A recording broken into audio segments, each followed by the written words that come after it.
If you understand completely what I'm going to tell you from this moment on, your life will never be the same again. You will suddenly find that good luck just seems to be attracted to you.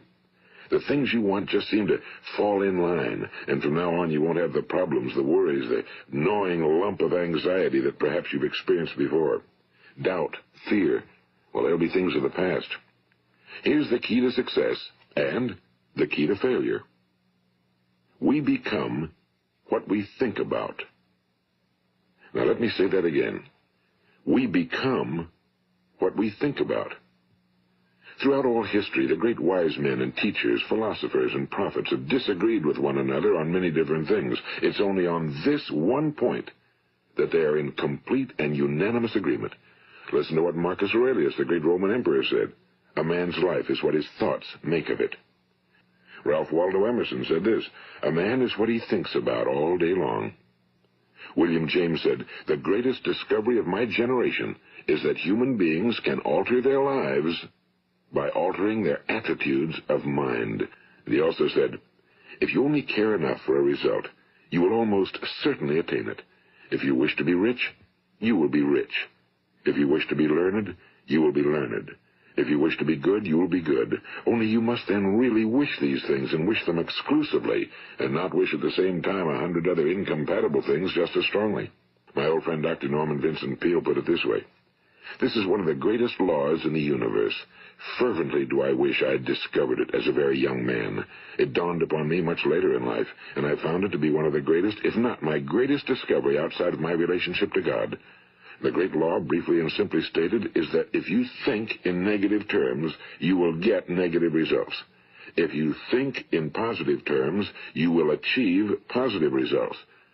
That is the simple fact, he went on to say, which is at the basis of an astonishing law of prosperity and success. In 3 words, believe and succeed. George Bernard Shaw said, people are always blaming their circumstances for what they are. I don't believe in circumstances.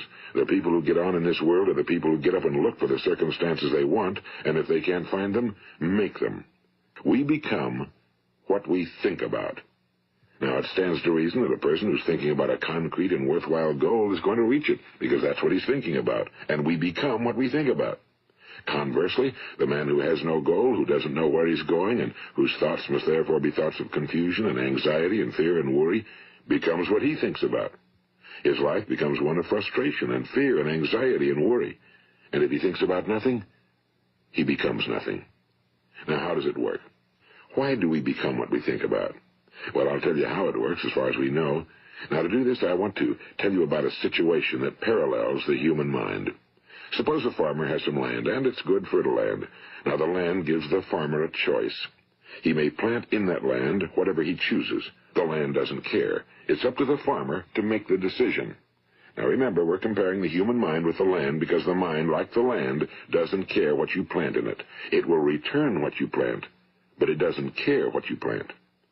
Now, let's say that the farmer has 2 seeds in his hand. One is a seed of corn. The other is nightshade, a deadly poison. He digs 2 little holes in the earth, and he plants both seeds, one corn, the other nightshade. He covers up the holes, waters, and takes care of the land, and what will happen?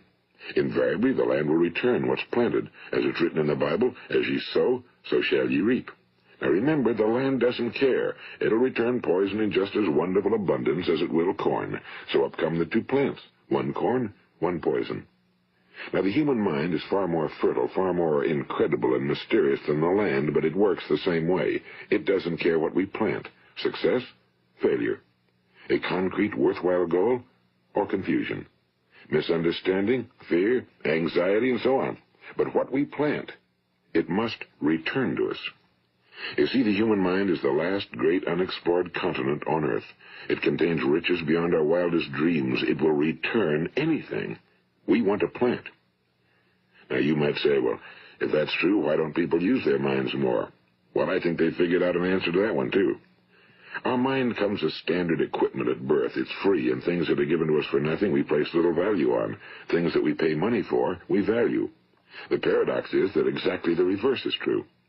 Everything that's really worthwhile in life came to us free.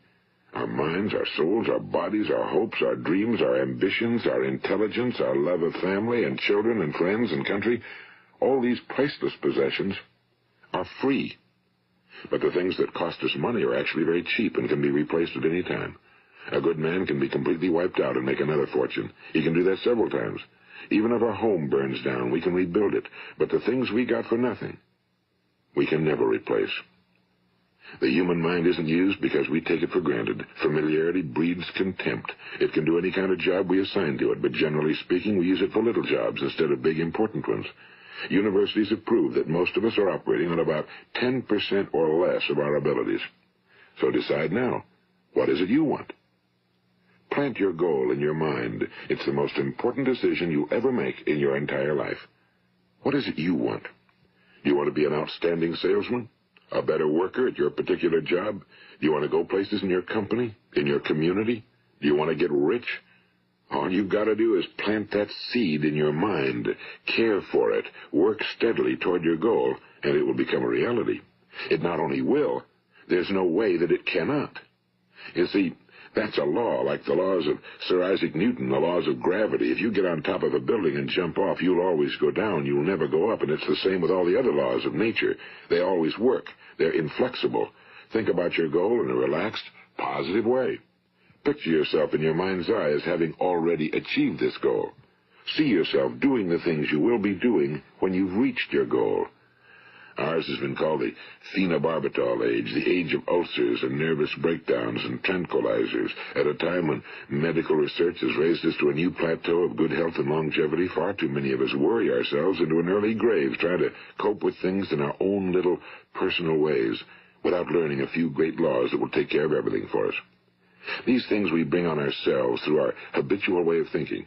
Every one of us is the sum total of his own thoughts. He is where he is because that's exactly where he really wants to be, whether he'll admit that or not. Each of us must live off the fruit of his thoughts in the future, because what you think today and tomorrow, next month and next year, will mold your life and determine your future. You're guided by your mind.